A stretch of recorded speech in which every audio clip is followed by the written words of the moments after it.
retournerai dans ma maison où je suis sorti.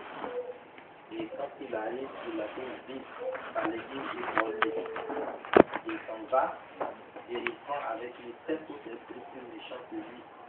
Ils entrent dans la maison, s'y établissent. La dernière condition de cet homme est pire que la première. Et la première condition de cet homme est pire que la première. On va faire la lecture aussi dans l'autre version. Quand un esprit mauvais est sorti d'une personne où il habitait, il va et vient dans des endroits secs.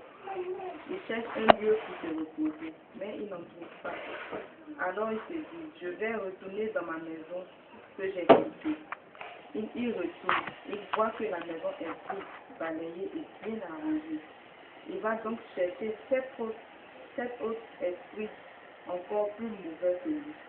Ils entrent et ils s'installent dans la maison. Après cela, cet homme est dans un état encore plus grave. Encore plus grave. Eh bien, c'est ce qui arrivera aux gens mauvais de Jésus. Amen. Vraiment que Dieu vous bénisse encore une fois. Vous savez, ce que nous sommes en train de faire n'a rien à voir avec du charlatanisme, du fétichisme. Parce qu'il y a des gens qui font de l'exorcisme aussi. Les gens les sollicitent. Mais Jésus n'est pas au centre.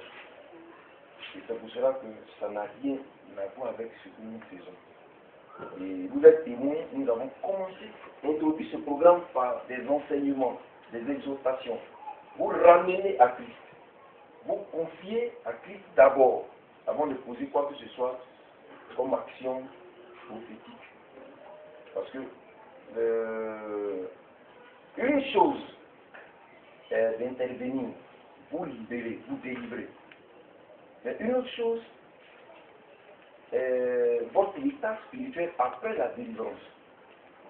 Nous laissons à quel niveau? C'est le plus important.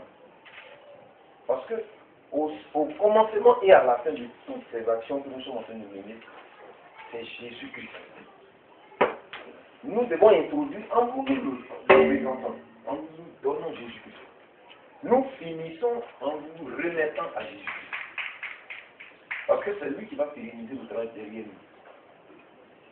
C'est lui qui opère, c'est lui qui nous utilise. Sinon, nous n'avons pas de volonté humaine. C'est pourquoi que par moment, vous ne comprenez pas le programme. Pourquoi hier on n'a pas fait ça? Pourquoi c'est pas fini? Pourquoi? Vous vous posez même des questions que nous-mêmes nous posons aussi. Parce que le rythme est imposé par Dieu. C'est le Saint-Esprit qui dirige. Donc, qu'est-ce qui vous restera à la fin de ce programme? C'est Jésus. La délivrance n'est rien si Christ n'a pas occupé ces locaux que vous voyez. Si la lumière de Dieu n'est pas là, c'est comme si nous avons travaillé en vain. Et c'est ce que la Bible vient de nous dire. Jésus explique ça pour montrer que il est plus facile de chasser un démon. Mais l'après, parce que regardez un peu, l'être humain est présenté ici, le corps de l'homme est présenté ici comme une maison à occuper. Et vous savez que la nature a horreur du vide. La nature n'aime pas le vide. Tout ce qui est vide doit être comblé. Donc, quand un esprit impur est chassé par la puissance de Dieu, bien sûr, il va aller tourner, cherchera encore une autre maison, un autre corps à habiter, un autre lieu que la Bible appelle un lieu aride, c'est-à-dire un endroit où on ne parle pas de Dieu, un endroit où il n'y a pas la lumière de Dieu, un endroit où il n'y a pas la parole de Dieu. C'est pas un lieu aride, c'est un endroit favorable aux démons, c'est un endroit habitable par les esprits mauvais. Donc quand ils sont chassés, c'est ces endroits qu'ils cherchent.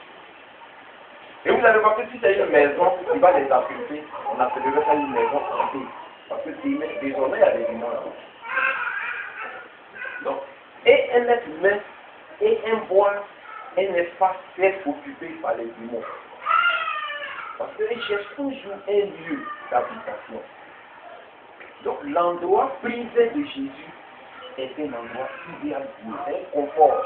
Et c'est ce que la Bible appelle une maison balayée, ornée, équipée, à être occupée. Donc, tout ce que nous avons fait, c'est vrai qu'on n'a peut-être pas fini, mais quand on finira de grâce que chacun garde Jésus. Chacun s'accroche à Jésus-Christ. Sa parole est la véritable lumière qui éclaire tout homme. Donc, vraiment, on ne doit plus sentir du Seigneur.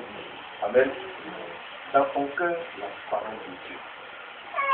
Vous allez vous acheter chacun jour, désormais, le temps de méditation. Parce que tant que tu te nourris de la parole de Dieu, c'est comme si tu étais en train d'éclairer ta vie. Et tant que ta vie est éclairée, c'est fini. Les ténèbres ne peuvent plus avoir de place. Vous comprenez?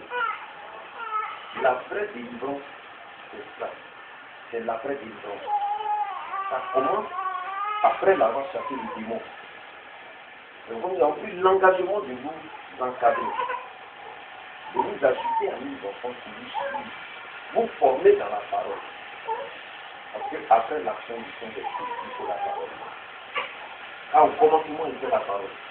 La parole était avec Dieu et elle est Dieu. Si elle est en toi, Jésus-Christ est en toi comme ça. Si Jésus-Christ est là, la Bible dit que là où il y a l'Esprit du Seigneur, là il y a la liberté. Donc désormais, dans vos cœurs et dans vos maisons, Jésus-Christ doit être là. Vos actions doivent être des actions inspirées par Jésus. C'est-à-dire votre conduite doit changer désormais. Vous êtes des enfants de lumière désormais. Amen. Si les ténèbres sont vaincues, rien ne doit les attirer vers vous-même. Une unité d'esprit. Oui, c'est ça aussi. C'est ça aussi. La paix commence par l'unité. Nous sommes venus renforcer vos liens de famille même. C'est-à-dire chacun des esprits pour que désormais vous soyez un, véritablement un. C'est-à-dire désormais, on ne va plus avoir besoin de sarment. C'est à cette étape que nous sommes en train d'aller. C'est-à-dire du matin, il ne doit plus avoir de méfiance. Adam va être accepté par tous. Parce que désormais libéré, il fait partie maintenant des enfants de Dieu. Il n'a plus rien en lui de dangereux désormais. Donc on doit manger avec lui, on doit lui faire confiance, l'envoyer en commission, on doit lui faire confiance, l'aimer. Parce que Jésus c'est l'amour. Et c'est la seule chose que le diable ne peut pas copier. Il peut faire l'effort, mais il ne peut pas limiter ça. L'amour. Lui, c'est la haine et la division. Nous sommes venus remplacer ça par l'amour, la paix et l'unité. Alléluia. Désormais, aimez-vous. Plus de méfiance.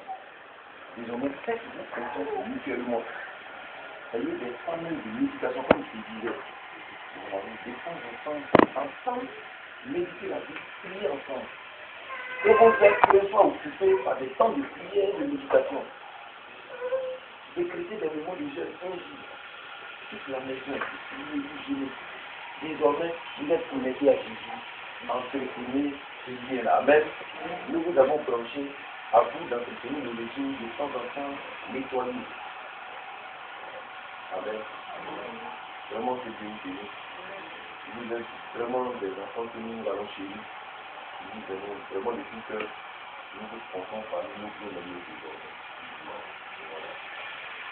Marchez dans le passé. Et vraiment, enseigner à vous de Dieu. C'est important. La délivrance, c'est quand Jésus est dans votre cœur. C'est la promesse qu'il a faite aux disciples dans Jean chapitre 14. Je vais partir. C'est important que je m'en aille. Le monde ne me verra plus. Mais vous me verrez.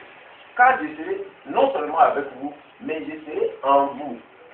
Donc l'objectif visé par Jésus, ce n'est pas d'être avec toi, vous t'aider, quand on veut t'attaquer, il te défend, mais il va demeurer même en toi.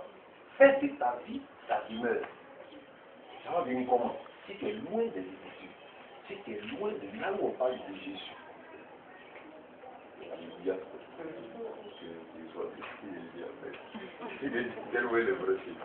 Que Dieu vous bénisse vraiment sincèrement. Nous sommes très heureux de ce que Dieu a fait et qu'il est en train de faire et qu'il amène. C'est une grande grâce, c'est une bénédiction. La vie n'a pas de prix. La vie n'a pas de prix. Regardez combien de fois aujourd'hui les gens, la mort, même quelqu'un qui est mort, il dit il faut que j'en cesse dignement.